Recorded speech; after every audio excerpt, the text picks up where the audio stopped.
Assalamualaikum warahmatullahi wabarakatuh. Kami dari kelompok 6 yang beranggotakan 3 orang, yaitu Rosnena, Nur Atika Arif, dan Ayu Lestari. Kami akan mempresentasikan tentang sejarah, perkembangan, dan penerapan mikrokontroler Arduino. Saya persilahkan Nur Atika Arif. Baik, terima kasih. Sebelum saya ke pembahasan sejarah, perkembangan, dan penerapan mikrokontroler Arduino, terlebih dahulu saya akan menerangkan mengapa mikrokontroler Arduino itu penting. Yang pertama yaitu kemudahan akses ke mikrokontroler. Arduino memberikan akses yang mudah dan terjangkau ke teknologi mikrokontroler, sehingga membuka peluang bagi siapapun, dari pemula hingga profesional, untuk memahami dan mengembangkan sistem elektronik. Yang kedua yaitu inovasi dan kreativitas. Arduino memungkinkan orang untuk menciptakan berbagai macam proyek elektronik dan perangkat interaktif. Yang ketiga yaitu komunitas global. Arduino memiliki komunitas global yang kuat yang mendukung pemula dan berbagai proyek-proyek open source. Yang terakhir yaitu pendidikan. Arduino telah digunakan secara luas dalam pendidikan untuk mengajarkan konsep elektronik, pemrograman, dan teknologi. Selanjutnya tujuan presentasi, yaitu mengenalkan sejarah dan perkembangan Arduino, menyajikan jenis Arduino yang populer, menyoroti kelebihan dan fitur-fitur unik, memperkenalkan perangkat pendukung, dan menginspirasi kreativitas dan inovasi. Selanjutnya yaitu sejarah mikrokontroler Arduino. Awal mula pengembangan mikrokontroler Arduino yaitu pertama kali dikembangkan pada tahun 2005 di Interaction Design Institute Ivrea atau IDII di Ivrea, tepatnya di Milan, Italia. Pengembangan Arduino dimulai sebagai proyek di IDII yang bertujuan untuk memberikan alat yang sederhana dan terjangkau bagi desainer untuk menciptakan prototipe interaktif. Pendekatan open source diadopsi sehingga komunitas dapat berpartisipasi dan berkontribusi. Selanjutnya yaitu pendiri Arduino. Di sini ada 5 pendiri Arduino. Yang pertama yaitu Massimo Banzi, David Cortelles, David Mellis, Thomas Igue, dan Gianluca Martino. Peran Massimo Banzi adalah ia membantu merancang dan mengembangkan Arduino pertama. Kemudian peran David Cortelles adalah ia merancang hardware Arduino dan berfokus pada pembuatan Arduino yang dapat lebih mudah digunakan oleh pemula. Peran David Mellis adalah ia mengembangkan beberapa perangkat lunak Arduino awal dan berperan dalam menciptakan fondasi kode-kode Arduino. Kemudian peran Thomas Igue adalah ia mempromosikan penggunaan Arduino dalam proyek-proyek seni dan desain interaktif. Sedangkan Gianluca Martino, ia berkontribusi dalam pengembangan platform Arduino, terutama dalam hal perangkat keras. Selanjutnya yaitu perkembangan model dan variasi Arduino. Yang pertama yaitu Arduino Uno. Ia adalah salah satu model Arduino yang paling populer, dilengkapi dengan mikrokontroler Atmega 328P, kemudian memiliki 14 pin digital input atau output. 6 diantaranya dapat digunakan sebagai output PMW, 6 pin input analog 16 MHz oscillator, dan port USB untuk program.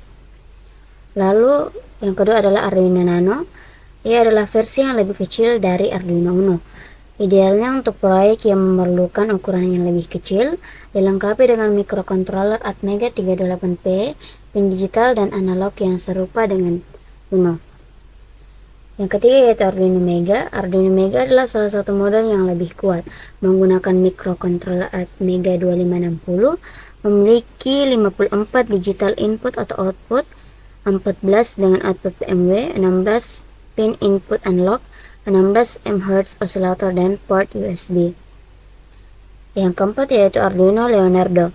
Arduino Leonardo menggunakan mikrokontroler Atmega 32U4, mendukung USB HID yang memungkinkan Anda membuat perangkat seperti keyboard atau mouse. Memiliki 20 pin input atau output, 7 dengan output PMW, dan 12 pin input analog. Yang kelima adalah Arduino Duo. Arduino Duo menggunakan mikrokontroler ARM Cortex M3 SAM3X8E, memiliki 54 digital input atau output, 12 pin input analog, dan port USB. Cocok untuk proyek yang membutuhkan kinerja tinggi. Kemudian yang terakhir adalah Arduino Mini.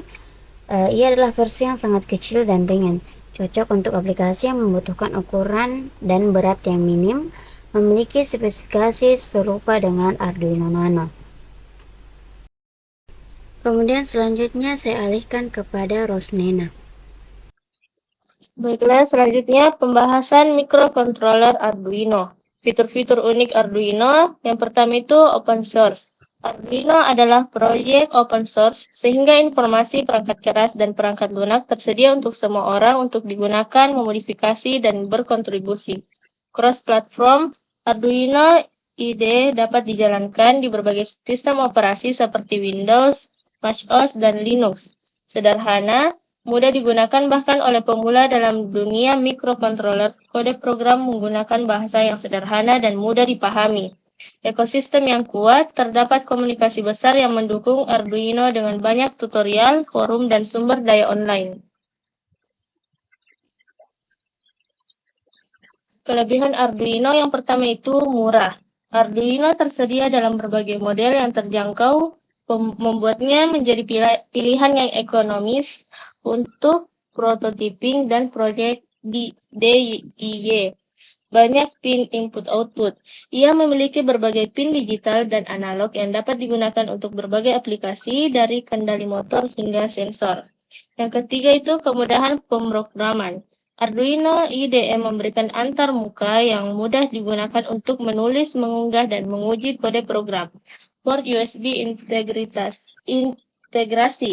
Banyak model Arduino memiliki port USB terintegrasi, membuatnya mudah untuk memprogram dan berkomunikasi dengan komputer. Yang terakhir itu fleksibilitas dan kreativitas. Arduino dapat digunakan dalam berbagai proyek, dari robotik hingga LOT, seni interaktif, otomatisasi rumah, dan banyak lagi, memungkinkan inovasi dan kreativitas tanpa batas. Contoh penerapannya itu yang pertama sistem monitoring suhu. Gambaran singkat proyek sistem monitoring suhu. Proyek ini bertujuan untuk menciptakan sistem monitoring suhu yang dapat memantau suhu lingkungan secara real-time. Sistem ini dapat digunakan di berbagai tempat mulai dari rumah, gudang, hingga laboratorium. Bagaimana Arduino digunakan dalam sistem ini? Arduino digunakan sebagai otak dari sistem. Ia mengambil data suhu dari sensor suhu dan mengirimkannya ke komputer atau ponsel melalui koneksi Nikrabel. Sensor suhu, misalnya sensor suhu digital DS18B20, terhubung ke pin digital Arduino. Arduino mengambil data dari sensor, mengolahnya, dan mengirimnya ke komputer atau ponsel melalui modul komunikasi Nikrabel, misalnya modul Wi-Fi atau Bluetooth, dan terhubung ke Arduino. Gambar diagram blok atau skema proyek ini membantu untuk memahami bagaimana komponen-komponen utama saling berhubung dan berinteraksi dalam sistem monitoring suhu ini. Untuk penerapan otomatisasi rumah, gambaran singkat proyek otomatisasi rumah yang pertama itu, proyek ini bertujuan untuk menciptakan sistem otomatisasi rumah yang memungkinkan pengguna mengendalikan berbagai perangkat elektronik di rumah secara otomatis dari jarak jauh. Otomatisasi rumah ini dapat meningkatkan kenyamanan, efisiensi, dan keamanan rumah. Bagaimana Arduino digunakan dalam otomatisasi rumah? Arduino digunakan sebagai otak pusat dalam sistem otomatisasi rumah. Ia terhubung ke berbagai sensor dan perangkat elektronik di rumah seperti lampu, kipas, AC, kunci pintu, dan lainnya. Arduino proses informasi dari sensor, misalnya sensor gerak, dan memungkinkan pengendalian perangkat melalui perintah dari pengguna atau secara otomatis. Contoh aplikasi dalam otomatisasi rumah yang pertama itu pengendalian lampu, yang kedua kontrol AC, yang ketiga sistem keamanan, dan yang keempat kunci pintu otomatis. Sekian dan terima kasih. Assalamualaikum warahmatullahi wabarakatuh.